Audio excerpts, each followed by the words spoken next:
For me, it started with the music. This song, Ballad of a Thin Man, the live version that's in the Scorsese doc, that was my way in. I'm now deep in that Church of Bob, and I feel like I got this opportunity to kind of be a bridge to this music. Has better understanding what he went through, has it changed you? Like Bob says at the end of Don't Look Back, I feel like I went through a thing, and it was like a new guiding light to how I want to feel when I work. This theater space, this is where I found my rhythm, my confidence. It all started there. The journey I've been on as an actor, this is like bringing it all back home, no pun intended. You know, the words and songs of Bob Dylan have translated so much of the human experience, there's going to be puns. Some of these iconic songs were written here in New York City, which is where I meet Timothée Chalamet, one of the actors of his generation. Where does that term come from? Probably also New York, in the early 60s when Bob Dylan arrived, sang these songs and spoke for his generation. What a time, what a story to tell. Bob Dylan then, and Timothée Chalamet now. Well, we're here.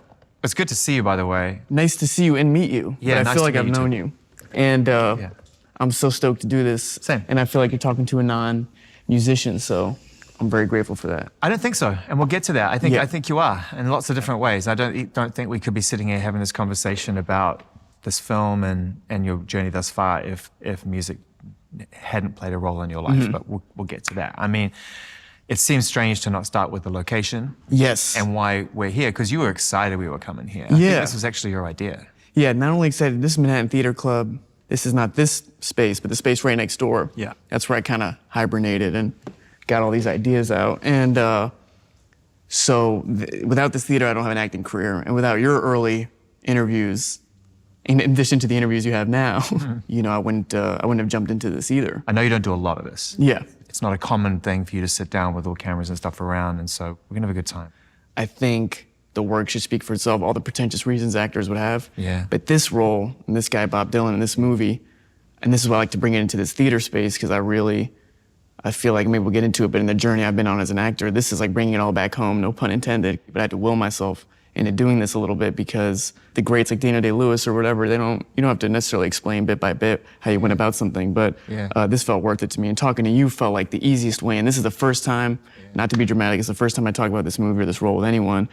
Not to be cynical, but the further you go along, sometimes your answers can get watered down or you get guarded or defensive if you don't necessarily trust who you're talking to. So I put off things because I wanted to make sure the first time I talked about what's been the most special role I've ever worked on was with someone whose interviews I've watched and seems to get the best out of people, you know. It's cool to hear you say that, like, the most worthwhile role. Yeah. And you said this really cool thing to me when we spoke the first time. You said, you know, I hope people, and I feel like people will consider it worthy. But worthy is not a term that gets kicked around when you're talking about numbers or box office. So worthy, you could do something totally worthy and it can only matter to you.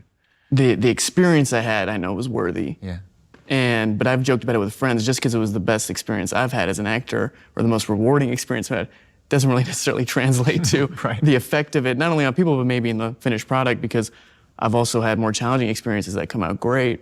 So I don't think that things necessarily go hand in hand, but I do feel like that's a good word to revolve around, is worthy here, because when I got approached with this project 5 years ago, or 6 years ago, let's say, this was 2018, and I had just done Call Me By Your Name, Bob Dylan was this name I knew was held in reverence, and I knew I was supposed to respect. If you were in the in crowd, that's a name you get behind. But truthfully, I didn't know anything about it.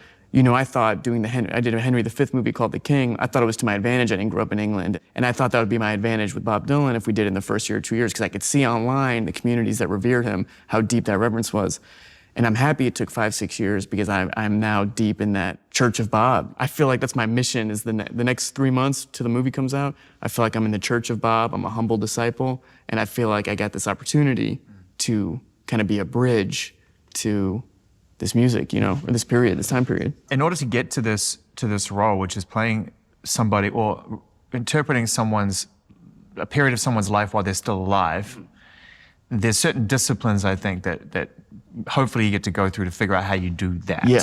And I wonder if any of the work you've done previously was of service to that, because I'd imagine it must be one of the biggest challenges for you. You're saying other roles I'd done? Yeah, whether there's anything that... This was the biggest. This is the biggest because this was taking on someone who maybe to my generation isn't impersonated to death, but to a previous generation is one of the most, I mean, I saw an article I didn't click on, but it was like 4 Dylan impressionists on A Complete Unknown trailer. So actually when we were shooting the movie, somebody came up to me, one of the actors, and he said, you're doing early 60s, Bob. I do more of a Rolling Thunder review, Bob. First of all, they were really positive on your take, which must have been nice. Yeah, that was really nice. That was hugely nice. And the thing that came out of it was that they wanted you to play Bob. Yeah, it can quickly fall into character. The best feedback I got over the course of the shoot, and this is the first shoot I've really turned my phone off the entire time. You know, I was watching this Ed Bradley interview with Bob Dylan the other day, 60 Minutes one, kind of this famous 2004 interview. And Bob, and it says, his connection to his sense of destiny was fragile. I like that he used that word fragile, because I always felt my connection to Bob was fragile. I felt like I came into his music at a time where pop culturally, not a lot of people around me were coming to Bob Dylan, so I felt very connected to it. I had to learn how famous he was in the 60s and 70s. At first I thought he was like the treat I found, you know, and as I began to work on the movie, and as everyone has an opinion about Bob, especially an older fan, I felt like my connection to him became fragile, and I had to like fiercely protect that, and fiercely protect what as an actor, or the kind of actor I am, is really important, which is a sense of play. I don't like to go about it mechanically. And I felt like that was a learning curve on this too. At some point it was like, I need to worry less about how I think Bob Dylan would eat a bagel and more capture the spirit of this guy.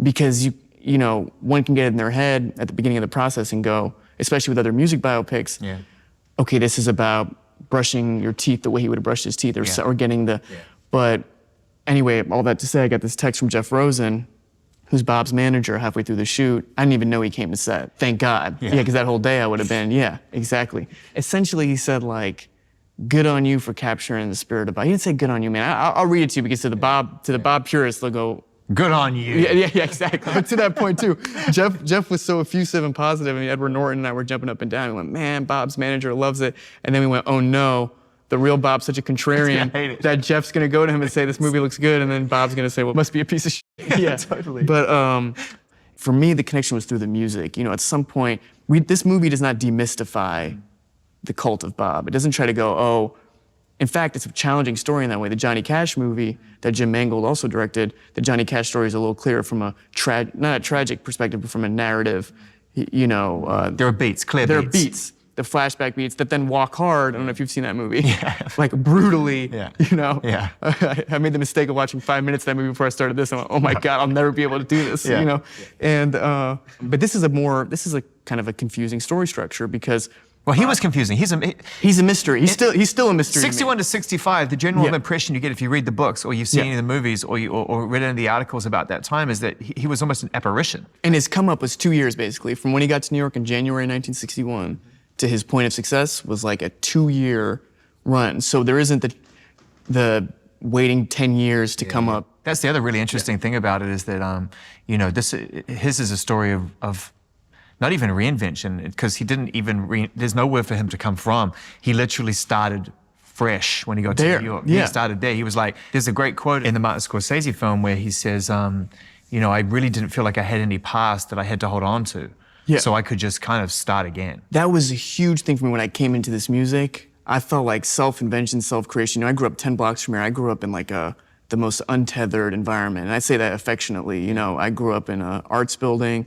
You know, there's a rapper from my building named Marlon Craft. He's got a New Yorker piece on him. If you want to understand the building I grew up in, that's the thing to read. Like Alicia Keys grew up in my building. It's all like, it's an arts, it's like a super untethered, I don't know, but it's a beautiful place.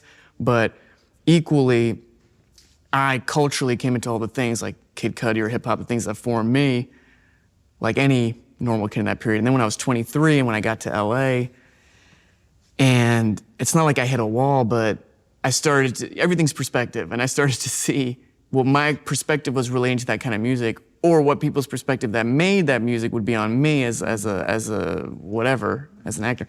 All of a sudden I was like, oh, this was a means to an empowerment, but it's something it's fragile for me to relate to or whatever. And then I came into Bob's music, and and this whole thing of self-invention, which isn't the license we necessarily give ourselves in this day and age in 2024. No. I don't want to speak in broad strokes. I don't think it's anti that, but it's hard. It's more challenging. It's more challenging to get away with or something. Yeah. Yeah, that aspect of self-invention, it was freeing to me at a time where already in my career, people want to know you as a certain thing. And I'm not saying that as a negative. I'm not saying, woe is me. No, but typecasting is a thing, right? Okay, it's a term. I actually wanted to ask you about this. What does it mean to an actor when that term ever gets kicked around? Even in closed circles where you've had some success doing a certain thing, people like you for that. Right. Is it hard to break away from what people love you for? Most brutally, which I haven't experienced, I guess the best example of typecasting would be if you had been on a sitcom that had been hugely popular and you tried to make a dramatic film, and people laugh at you on screen because they're only used to laughing at you, right? In my experience, this is where I also felt like I connected to Bob in humility, so I'm not putting myself on a level with him. But there's got to be some common ground. So I understand why you could laying out the groundwork as a disclaimer, but and also I've had a life experience. I don't want to say it's weird, but I can relate to some of these things he went through. So Bob wanted to be a rock and roll star. Buddy Holly, Little Richard, Elvis Presley. That was the sort of, depending on your point of view, this sort of like Rice Krispie pop rock and roll music that was saturated and marketed to kids in the late 50s. Yeah.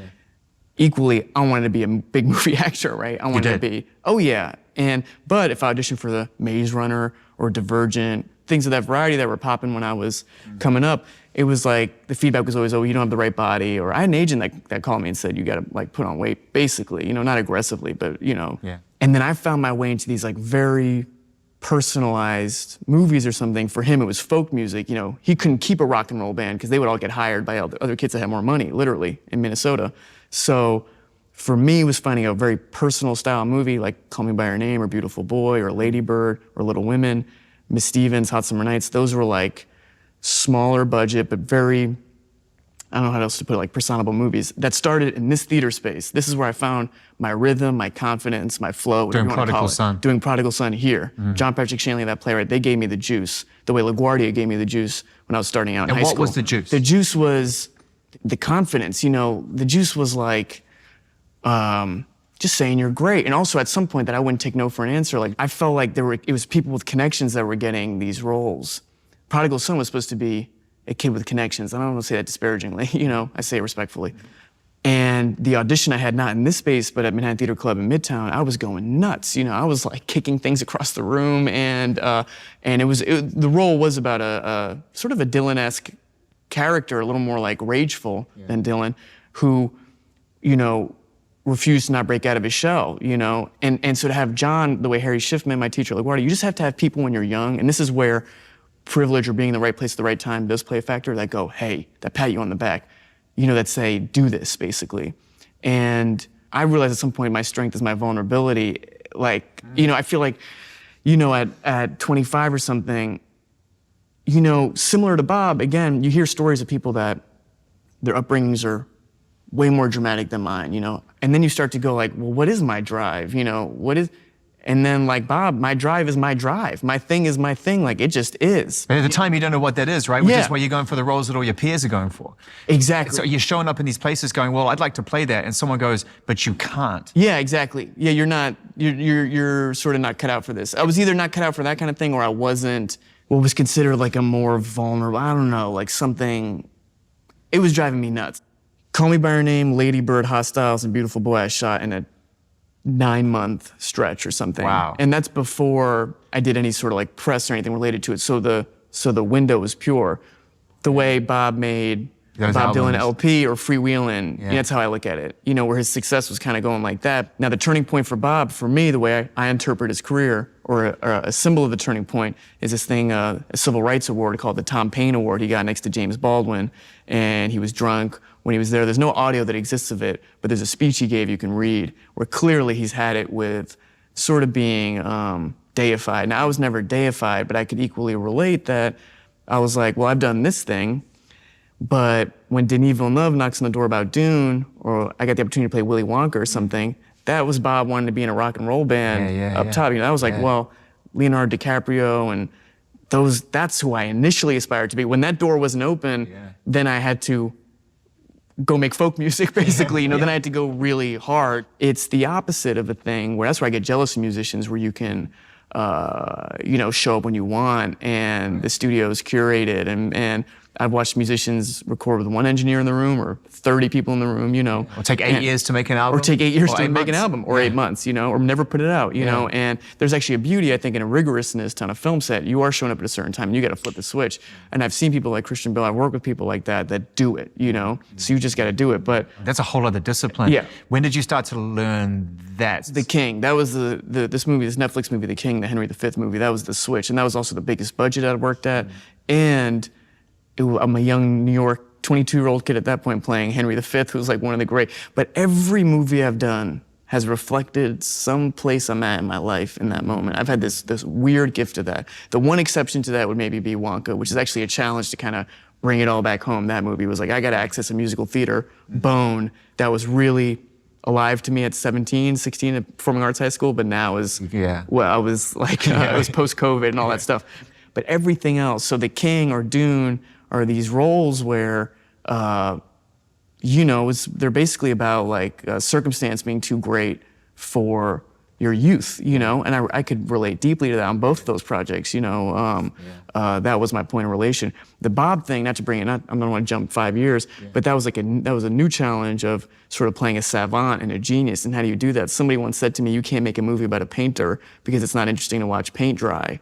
And Bob has that, and Bob has that element because he's not, I like to say about Bob, he's not one of these forward-facing musicians. Right. In other words, it doesn't make sense to match the choreography the exact way it was. There was no choreography, Right. The way the Jackie Onassis biopic, Natalie Portman does a sequence in that's step for step, exactly what Jackie did. That was sort of my aspiration, my layman's aspiration going into Bob. And at some point, the vocal coach I was working with, or the dialect, or movement, all the stuff that I saw my good friend Austin Butler crush it with on Elvis, and I thought, okay, and at some point I was like, wait, I got to do none of this because this is not my style. And B, Bob did not have a vocal coach. Yeah. He had 2 bottles of red wine and 4 packets of cigarettes. Yeah. So, there's no way to impersonate that, But you gotta start somewhere. Yeah. From a process point of view, as someone who has made music and talks about music and loves music, I've got to get into the whole sort of where it began for you from a performance point of view. Mm-hmm. Because cat's out the bag now. Anyone who knows that's you singing and playing the guitar on the trailer. So you do that throughout the film. Oh, yeah. And it sounds like everybody does. It sounds like Monica Barbera does as well. Yes, as well, yeah. So let's just get into the technicalities of that. Yeah. You had a guitar teacher, but not only are you learning how to play an instrument, maybe you had played as a kid or not, but you've got to kind of do it in a way that is reflective of the period. Of the period and of the person. And his particular type of playing is what makes him him. Oh yeah, it's a lot of downstrokes, and his strumming pattern in the early 60s was very different. I've heard some people say his guitar playing sort of peaked in the 80s and 90s, that he was getting better, in other words. The two craziest things to me are how people are hard, the purists are hard on his guitar playing or hard on his voice, because Blind Willie McTell is a good example of that, but I can give you a million songs, Worried Blues, or where his voice is beautiful, and it's got that quality. Okay, I gotta wrap it around back to your question, but Inside Llewyn Davis, which is a sort of Bob Dylan-inspired movie with Oscar Isaac, Coen brothers, it makes this great point that Llewyn Davis is kind of like the struggling folk singer of the whole movie, but he's got this beautiful voice. And the last scene, it's sort of the anti-biopic. He never has his moment of triumph. But the last scene, Llewyn Davis gives this beautiful rendition of the song Farewell. And then in the background of a shot, you see a Bob Dylan figure, in shadow, with singing the song Farewell as well. But it's like got this rust, this like thing that's cutting through, and Oscar makes the perfect expression, because all these aspiring folk artists, you couldn't have guessed that this weird thing was going to be the thing that cut through. Yeah. So anyway, to bring it back to process, for me, it started with the music before there was even a start date, because this started really for me in COVID, sort of bored. And this song, Ballad of a Thin Man, the live version that's in the Scorsese doc, that was my way in. What did you feel when you heard that? I just like, oh, this is rock and roll. Yeah. And it was this first thing, I'm like, wow, is this what the album version sounds like? And then I went to the original and went, oh, cool, he was really just vibing, but at a high level, the way... He's pissed off. He's pissed off and he's edgy. In that live performance, it feels slower, it feels heavier. Yeah. I don't even know sometimes when the chord changes. Yeah. It just feels to me like he's just spitting bile. Yeah, exactly. It's acidic. It's like battery acid. Very acidic. Yeah, and Robbie Robertson I met years later, who was kind of giving me sort of what the vibe was on that tour. Actually, when I met Robbie, his wife said, "What do you think about playing Robbie in a biopic?" And I said, "Well, I'm supposed to play Bob in a biopic." And he went, "God damn it, Bob's been beating me to the punch for 35 years," sort of, so something like that. But when COVID hit and I was just stuck at home, like everyone was stuck at home, I watched Don't Look Back, the D.A. Pennebaker thing, and I started to get into the times they were changing. And I saw this folk music not as necessarily chirpy love ballads, but then songs like Ballad of Hollis Brown, North Country Blues, or Rocks and Gravel. And I was like, whoa, he's got some edge here. And then there was the Black Lives Matter movement in that moment, and there was like a social crest in America at that time. I found myself going back not only to Bob's music, but Pete Seeger and all of these folks that in the 60s had gone through a very similar thing. But I felt like I was going back to the 60s and I went, man, a lot of like popular music was that. It was topical songwriting, but the music was the guiding light. It was, and I found myself just pouring over it and pouring into his life. And then also admiring that it didn't feel like he was virtue signaling, that it was simply where his art was, that a song like The Death of Emmett Till, he wrote because he wrote, his thing was his thing, his juice was his juice. You couldn't really define it. And at some point, 64, 65, where he felt like he had been pedestaled, he turned his back and what to me is the coolest thing ever, That's why I love Bringing It All Back Home so much, that album, because I know that it got heavier and progressively heavier until he'd made the cut. He'd done it. He'd gone, I'm out. That's my favorite album. That was a moment where he, like in Ballad of the Thin Man, where he's like, something's going on, you don't know what it is. Like that album I didn't is know what literally... that song was about until maybe 6 months ago. And I don't want to presuppose, but then I was reading in that book, the ones that explain, that it's sort of about... It's about folks like me. A little bit. a little bit. No, a little bit. I mean, and me too. People that are like sort of on the outside and are trying to understand it. Trying to understand Trying to understand it. Yeah, look, I mean, curiosity is a funny thing, and you have to walk the line really carefully, right? Yeah. Like, what got me into a chair like this, having a conversation with you, is this curiosity that just keeps bigger and bigger and bigger the longer I go. Yeah. Which is beautiful. But you have to be careful with it, right? Because to your point, it's not to be overanalyzed, and it's probably not to be analyzed at all. He would say that. Bob's got a great interview with Martha Graham, 80s MTV journalist, where he's describing a German movie that he wanted a music video to be like. And she said, well, what's the movie about? And he's like, well, it's kind of hard to explain. It's kind of like trying to tell someone what's a song about. It's like somebody say, what's the song about? He goes, well, did you listen to it? Yeah. You're like, yeah, I listened to it. Well, that's what the song's about. That's been my whole life. Yeah, trying to find out what the song's about. yeah. And the gift that he's, the D.A. Pennebaker doc's called Don't Look Back. Yeah. I feel like he lives it to a T. The No Direction Home, the Scorsese doc, he didn't watch until like 3 years ago. I mean, Bob has that great quote, kind of like Ballad of a Thin Man, where Jeff said, well, why'd you leave the folk community band? Why'd you disappear in the 60s? He goes, well, I was sick of people like you. He says to his own manager, which is fantastic. My other favorite quote in that is when they're talking about the booing and he goes, I didn't really get it. I mean, it didn't make me mad though. They can kill you with kindness too. Exactly. And those kind of artists, it's hard now. I don't know how someone would do it now, musically. Those kind of artists that are sincerely indifferent, because he's 83 now. He's sort of retreated from the public eye. Yeah. I never met him. You never met him? Never met him. Would love to. Any contact at all? I've seen him live. Okay. You know what I mean? But did he contribute? Did he write you a note? Did he send you anything? Nothing. No, that would be the least Bob-like thing ever. He approved the script. He made modifications in the script. He has lines that are his in the script, that I relished. Oh wow! So you could definitely tell his lines. Well, there was one I was saying to Jim Mangle, the director writer, and I said, "This is good, man." I was like, "When'd you come up with this?" He goes, "Bob put that in." I was like, "Oh," I was like, "Yeah." I was like, "Oh, cool." That's a Bob. Yeah, it was. Yeah. He has the Bob annotated script. I'm gonna ask Jim for it. He won't give it to me, but I want it. With the annotations. He didn't really. There's a song, I don't want to say what song, but there's a song like Jim was looking to cut verses because it's really long in the movie, and I just love it. Like he went to Bob very nervously and said and that Bob was immediately like, third verse, sixth verse, seventh verse, X amount, like you don't really need those ones. I love it. He's sort of unsentimental about, that's the coolest thing ever, man. Like he had some instinct to not let people in at the beginning. It's hard because when people pat you on the back and say, hey, you did a good job, you kind of want to explain why you did a good job, and he just had some insight to not, and that's where I'm so prideful to get to play Bob in the 60s, because you think of Paul McCartney and Mick Jagger or Jimi Hendrix and these sort of larger than life figures.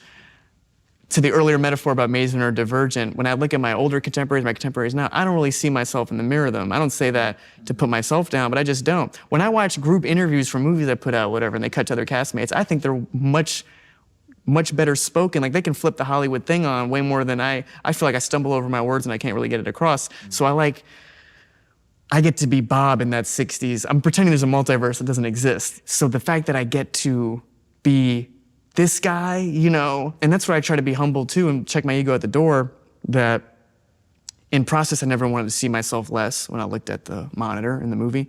And I've also... Ever before in this particular role? Yeah. Why is that? Well, because the guy's so known, when I've had to do ADR, come in and fill lines, I've had to divorce myself. I'm like, this isn't D.A. Pennybaker, This is its own thing now. And it's not an impression Olympics. It's a thing I found early on, it's a process you can't do at home. You gotta be on set figuring it out. And like anything, and I've always been humble about this, you gotta play to the least educated person in the room. Not exclusively, but that's who you're making it for. Because again, someone said to me in Bob's camp, I'm not gonna say who, but they said, don't worry about the Bob Dylan fans not liking this. Bob Dylan fans don't like what Bob Dylan does. You know what I mean? Which is a great point. Right. They're like, they haven't liked what he's done since 1966, you know what I mean? So that was sort of a weight off my shoulders. Yeah, it was the most unique challenge I've taken on, but that where my confidence came through is eventually doing all the music live, Maybe it was the least responsible thing on the actor's part because the music exists and the performances exist, so maybe I should have been most concerned about spreading cream cheese. No, you're not wrong. Stakes is high, for sure. Yeah. And like, first of all, like you say, Bob is here.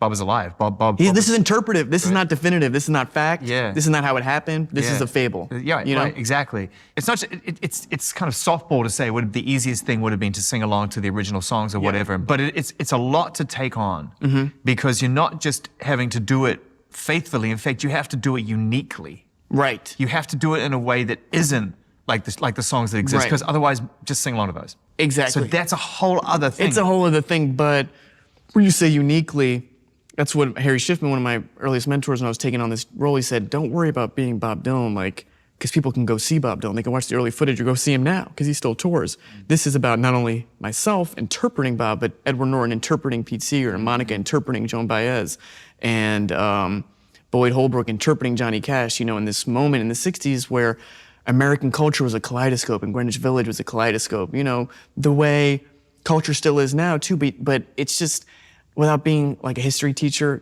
that was the beginning. Personalized music, stuff with intention, stuff with poetry. It all started there. In the movie, we did these pre-records, but I'm not playing the guitar on the pre-records. With Nick Baxter, who's a super talented musical supervisor. And the music, and I would butt heads with Nick a lot, the guitar sounded really friendly. It's hard to get that sound. I mean, he was playing on a guitar that was basically falling apart, And I also found like my voice had like a baritone and it all sounded clean. And I was doing vocal warm-ups with Eric Vitro, who's this vocal coach who helped me on Wonka and helped me sing grand on Wonka. And then here I would listen to it back and I'm like, man, this sounds too clean, And then when we would do it on set, it was Song to Woody, which is one of my favorite Bob Dylan songs ever. It was the first one we shot in the movie. You couldn't do it to a playback because it's such an intimate scene. It's in a hospital room with Woody Guthrie and Pete Seeger. And I did it live and it clicked. Great, And I'm making mistakes on the guitar a little bit here and there, but you can kind of fill those in after. I went home and I wept that night, not to be dramatic, but it's a song I'd been living with for years and something I could relate to deeply. And I also felt, I come back to this word a lot, I felt like it was the most dignified work I'd ever done. And dignity might be a weird word there, but it felt like so dignified and humble. We're just bringing life to a thing that happened 67 years ago. I went, oh, of course, Leo and Daniel Day-Lewis, of course they do these biopics. It kind of all clicked because there's dignity to it. You're not pulling out of thin air. This happened, When I did Song to Woody, which is a song like I said, I could relate to deeply and it went great. Then I was like, all right, I'm gonna fight this war until the rest of the movie. And Nick Baxter and I, we're great friends. And he came to my house the other night and we're great friends, but over the course of the movie, it was a constant, the metaphor was like I was throwing this delicately made china on the ground each time we didn't use a pre-record, something we had crafted in LA for 6 months. But there's not a single pre-record in the movie. And then Jim would say to console Nick or myself, treat that as like a work session. You know, you were practicing to do it live. Because all of a sudden, Edward Norton would say it too, something clicked in my voice, there was a certain rawness. Those microphones, those old school microphones we were using, were playing in concert halls, I could get the strum better, and I could get how he was singing. There's also something really, really beautiful about the natural comforting effect of reverb. And the fact that it allows you, and theater has it. Anywhere where you perform, the idea of what you do being wrapped up and nurtured by the natural reverb of the room. Absolutely. Allows you the space to be more open and to be freer in there. Absolutely. You're in a studio meticulously creating pre-recorded tracks. Yeah. That feels to me confined. And it's confined and contrived, and you can also hear that my arm's not going the way you don't hear Bob's arm going, but he's doing something to his voice. But you're in that club, and the cameras are rolling, but who cares about them right now?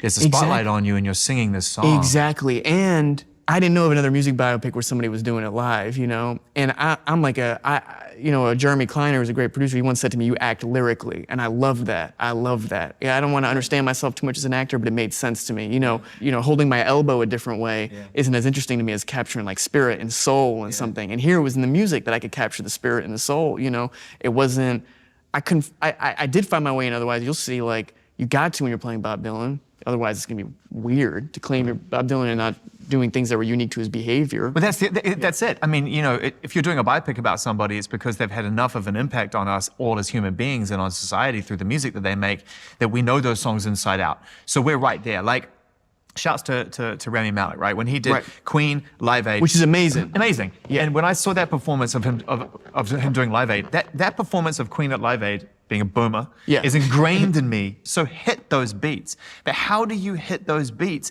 when Bob is, like I said, you can't sing along faithfully to a Bob Dylan song, you just gotta sing. Perfectly said. It's sort of blasphemous on its nose. That's why Joel Cohen, before we had Mangold involved, who directed Inside Llewyn Davis, I said, hey, why don't you direct the Bob Dylan movie? And he said, it's impossible. And I said, why is it impossible? He goes, because it's not about a singular moment. How do you, in a 2-hour movie, encompass the miracle that is the breadth of what he wrote and how much he got out, and the fact that it's like watching paint dry? Because how do you make lyric writing interesting, basically? So tell me, what is the movie about? So the movie's about 1961 and 1965, a young Bob Dylan arriving in New York and how his career took off. It's sort of about the folk community. It's an ensemble movie, right? It's an ensemble, yeah, it really is. I mean, A Free Wheel in Time, which is Suze Rotolo's book, and there was another book, which the name of which escapes me, that was less about Bob and more about Greenwich Village at that time. Because Greenwich Village was this artistic community where people were bubbling, and you had people like Pete Seeger, Dave Van Ronk, or Paul Clayton that were like folk stars, but through McCarthyism, folk music got blacklisted in the late 50s. So nobody had cracked through, and rock and roll was seen as this kind of thin music that was... You're not on the picket line with us. Right, yeah, exactly. It was like aimed at teenagers. So the Newport Folk Festival was sort of the Coachella, let's say, for lack of a better metaphor, of the picket line, of pure music, of folk music. And so there was sort of an opening for someone, if not literally, a young person to sort of take over the folk community. The structure of the movie is that Woody Guthrie was dying and that Pete Seeger was sort of the lieutenant and was like a real bona fide folk artist and, you know, politically super on the left and of the people. And he was slated to take over the folk community. And out of nowhere, a prophet shows up, that is Bob Dylan, who inexplicably takes over everything at once. And who, in Bob's words, the songs were coming from God. And the Ed Bradley interview says, I can't do it anymore.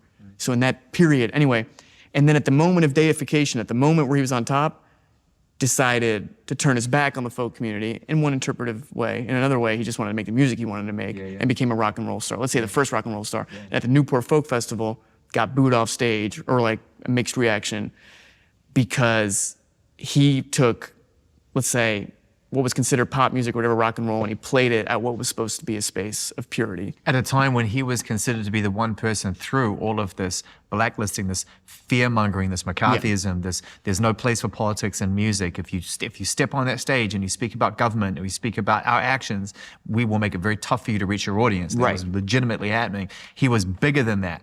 So they saw him as someone who was going to be able to destroy that methodology. Cut through and reach people. And then he went over here. And then he went over here and played rock and roll. Yeah, and sort of, got rid of his savior label. And people thought he was making like not only a bad career decision, but a bad artistic decision. The irony is now, like a Rolling Stone or Subterranean Homesick Blues, they're kind of considered some of his best music. But so that's generally what the movie's about. You know, it's that period, and it's a good period too because mid '60s, early mid '70s, Rolling Thunder Revue, '80s bop, a lot of it's chronicled. This is sort of the period because he wasn't famous yet. That's the least sort of seen. But we also don't demystify it. The movie's called The Complete Unknown, so this isn't inventing tragedy to explain backstory. In fact, that was sort of some of the challenge of the movie. You're playing someone whose career rise was rapid, right? Which I can relate to too, because I struggled and I worked very hard, but ultimately my career took off when I was 21, so. Yeah, and I want to talk about that actually, because the idea of like quote unquote fame, right? When something happens to you very fast and it's a product of the good work that you do, needless to say, if there's the chemistry of like your most authentic self, meeting the best opportunity, meeting the most amount of people, that's good fame. With all my work, but especially the early work, it so wasn't working until it totally worked. And that's why I'm so proud of you. Say Call Me By Your Name had a small budget. It was like a $3 million movie, and in the context of how people's careers launch, it's never that. I mean, or rarely. That's why I'm happy to bring it all back home with this one, or even do this interview here, because this is the sweet spot as an actor is, these sort of bigger budget. They're not like an indie, but it's a bigger budget thing. It's sort of like where I feel like Leo did a lot of his great work. It's not the huge movies that are really hard to sneak great performances in. I always talk about Heath Ledger as Joker in The Dark Knight. That's an example of a huge movie where someone snuck in a fucking fantastic performance. His performance in that, by rights, could have been the box office death of that film. It was that strange and affecting and intense, but because he was who he was, he made it even bigger. Yeah, without exactly. compromising anything. No compromise. No compromise. Yeah. And it feels to me like your experiences here and that 9-month period we got to make those films and everything you went through, because let's not forget, you'd had a taste of what it was to be on a big seat. You did Interstellar. I mean, Interstellar for me, and I was signing William Morris at the agency. That was Bob having a deal at Columbia and his album flopping. It's not like nothing flopped, but remains my favorite movie I've ever been in. That's at the top of my list. Yeah. That's the one I go back to and watch. But I thought it was gonna do something for my career the way it didn't. I just thought my part was bigger. Basically, there's a scene where McConaughey, some of the best acting of the decade, where he's weeping in the ship. I'm the other half of that scene, so I thought it would cut sort of back and forth, you know what I mean? Even though, but it doesn't. It stayed on him. It's on him. So, so I'm sort of. I didn't know that. So I'm sort of I was watching. I was watching it just like, where am I? And then it cuts to Casey, who's playing me older, and I was like, oh, now I'm out the movie, But but there's a great moment when you say goodbye to him. Yeah, that's great. There's also a shot in one of the trailers where I'm saying goodbye to him that wasn't in the movie. So also when I watched the movie, they used this like push-in shot. So I was getting ready for this, Well, this leads to an interesting place in your role in this in A Complete Unknown, because you're also a producer on this film. Yes. So what happens with success is you get to a point where you're able to have a little bit more of an invested interest in the end result. Mm-hmm. When you're an actor and you're starting out, it's pure trust in the director. Oh, absolutely. Pure trust in the studio. Now you get to produce this film. It puts you in a more invested role, which ultimately people want you to be. Mm-hmm. But there's going to be moments when your instinct goes above and beyond protocol, even where an actor and a director, an actor and a studio, an actor and a producer, you talked about some of the areas where you already kind of had to put your foot down and say, no, I want to do it like this. Yes. So what's that line like to walk as you take on more responsibility for the projects you say yes to? Mm-hmm. What's it like building a new form of trust with the people who? That's a great question. You can't meddle. A director has to have their singular vision. I've been spoiled where I've worked almost exclusively with auteurs in some way. Producerially, I see like people that are really all over it. That's where I earn that justification is the music I snuck into the movie. So I feel like that's where I earn my credit there. Being an actor is about being a humanist at its core. That's my theory. You have a couple actors that are alienists. You're watching them for their worldview and you don't really relate to it, but you go, oh, that's kind of fascinating. Yeah. Most actors, like, you are relating through. I would put myself more in that humanist category, but I found in my early career, when Call Me By Your Name and all this stuff was taken off, and I was like treated like a pop star or something, you can drink the Kool-Aid, for lack of a better expression. Yeah. And when I was doing my play here, my dream was to, on Showtime or HBO, book a miniseries or something that I could have a great role in. I had humbled myself to that point. I really was like, this is a drying up business. If I could just get a great role. But I found for my work, I'm like, wait, I'm jealous of the musicians, of the pop stars. Your music can be about your eroding humanity, or if you're a postmodernist or something, it could be about anything. But I'm like pounding my nail in the wall, so I actually have to retain that sense of humanity. That's a long-winded way of saying, so if I have a producer credit on a movie, that's really not to, any director I work with. I was just pitching Alfonso Cuarón on a project, but if I'd produce something that he's directing, I'm not gonna be, because that would be foolish, unless I direct something one day, but I wouldn't direct myself in something. Would you do that? I wouldn't. I would definitely direct something, and I also think I've had a few like I have the weird worldview experience where I've worked with like 10 greats, and I've seen how they've all, or like something like that, something crazy, and I've seen how they all work. So it's an insular job. Most directors don't really see how other directors work. Greta has, because she's an actress in her own right, but I always think, like, when actors get to work with the greats, like, at some point you're going to have to define your vision, right? There's great examples of musicians who played guitar for great bands as session players, like Jimmy Page, right? Jimmy Page was like a very successful session guitar player. Like, very successful, could have made a great living out of that, but then he had to go find out what Led Zeppelin sounded like. Right? And so at some point it's going to be like, yeah, of course, like, I know what makes James, and you can take all those things, but what's your identity as a director going to be? I have no clue. I know what I don't want it to be.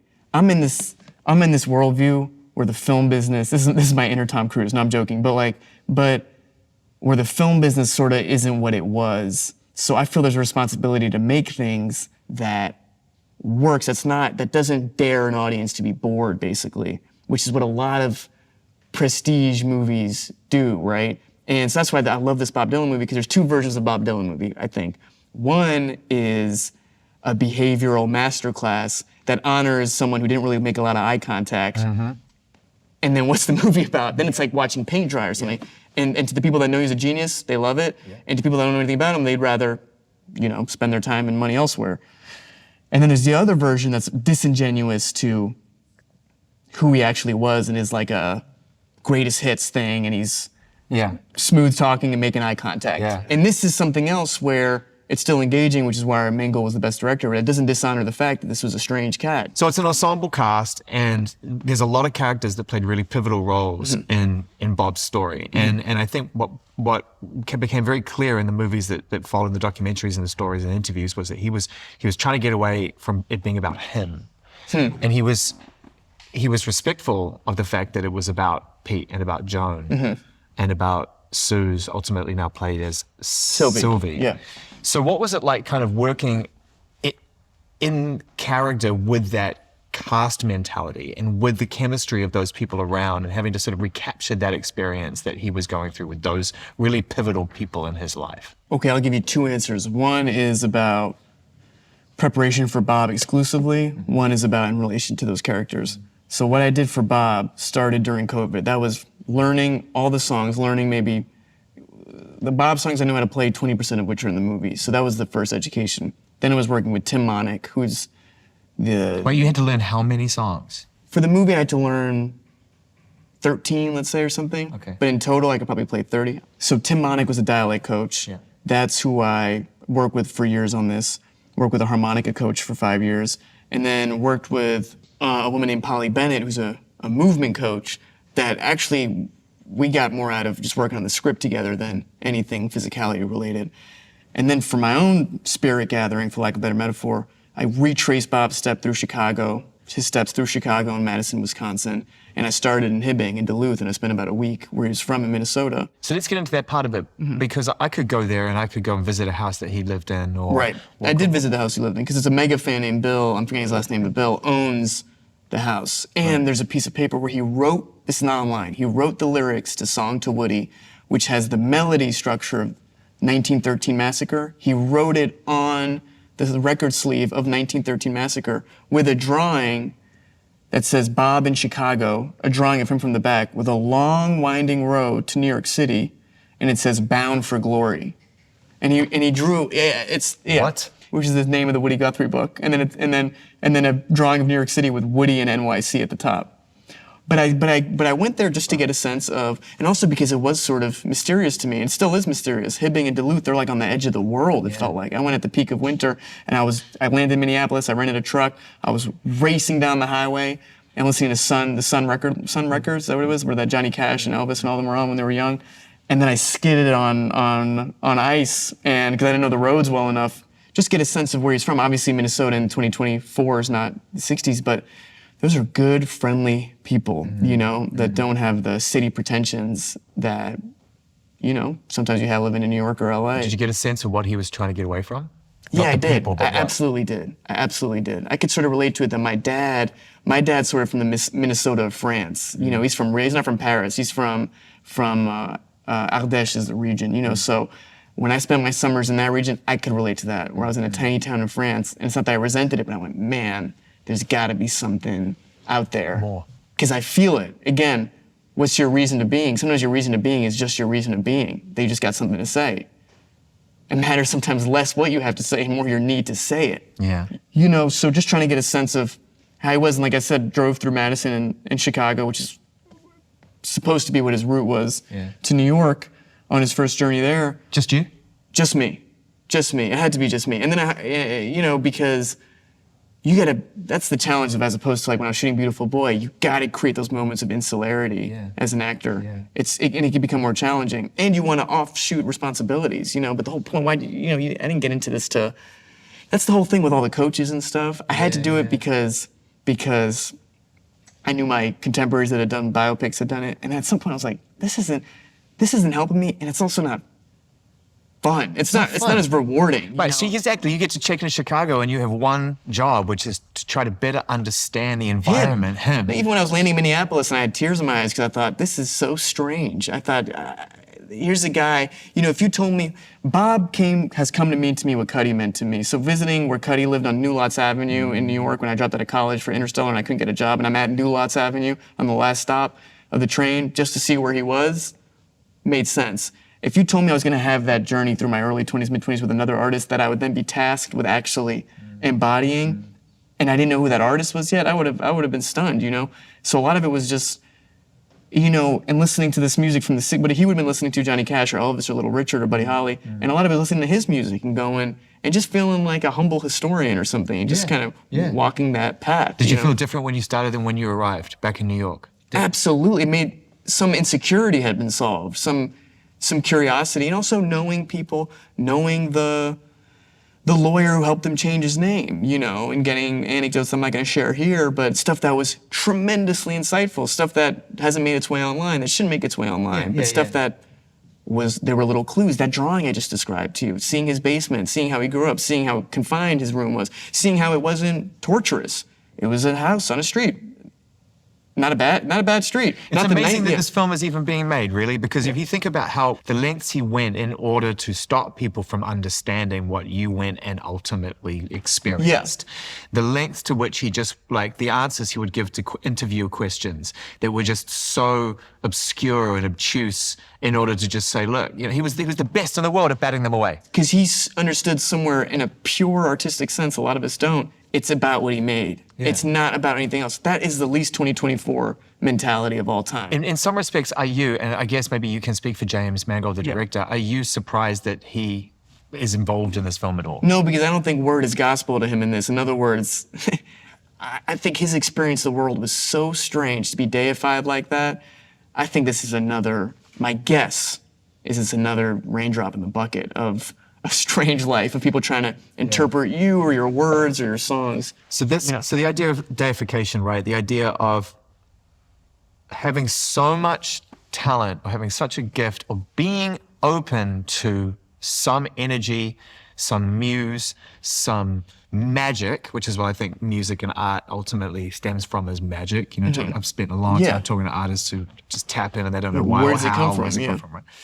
How does a person, just like anybody else, process how the world is seeing them through their talent? Absolutely. And when people want a piece of that, is the most conventional cliche, but also when it's really good and people want a slice of it, and how do you protect whatever it is that makes it good? That's sort of the structure of the movie too, is he leaves Minnesota to get away from, I don't want to say what's strangling him, but feels like it's holding him back. Goes to New York, finds a family, the folk community, that then does the exact same thing and tries to strangle him. And then he has to, you know, break free of that. And then does that the rest of his life, you know. in dedication to his art, no matter what consequence it was to his personal life. Not that I know of any, but Yeah. we don't really know. We don't know. We That's the don't thing. really know. Maybe there's Yeah. like 20 films that could be made about his life, really. This is going to be such an interesting one. Has better understanding what he went through, at least through the character that you're playing, the interpretation of it, has it changed you and how you're able to sort of live your life ultimately? And does it happen often when you come out of roles, in particular when it's a real life role? Yes. Here, I felt like I went through a thing. Like Bob says at the end of Don't Look Back, I feel like I went through a thing. And on the other side of it is the bravery to don't look back. You know, our culture now, not only do we look back, we contextualize the back immediately when it happens. If you see somebody take a picture and spend 10 minutes editing and putting it back, that's them contextualizing what happened. You know, unless you're the rare kind of person that takes a picture and posts, right? Which no one. But so here I felt like I had the bravery on the other side of it. I often ask myself, like, what would Bob do? You know, that sounds so basic, but it's just the truth. You know, Would we know? Yeah, no, but I mean it in the sense that I'm ignoring what he would do by even being here, because he would be on another planet. Exactly. But just in my own day to day, just leading with your artistic foot first, not in a pretentious sense, but just doing the stuff that really challenges you. It was an actor's interview I was reading the other day. Was it a Joaquin Phoenix interview? Something where you just gotta, it was a Joaquin interview, but you just gotta always push yourself out of your comfort zone and not be complacent. And man, I can't say his songs are like the songs of life, and you can't describe them. And so if I got anything out of it, it was just the feeling of it, you know. At a moment I needed it, you know, and it was like a new guiding light to how I want to feel when I work. I'd love to do more things like this, that's for sure.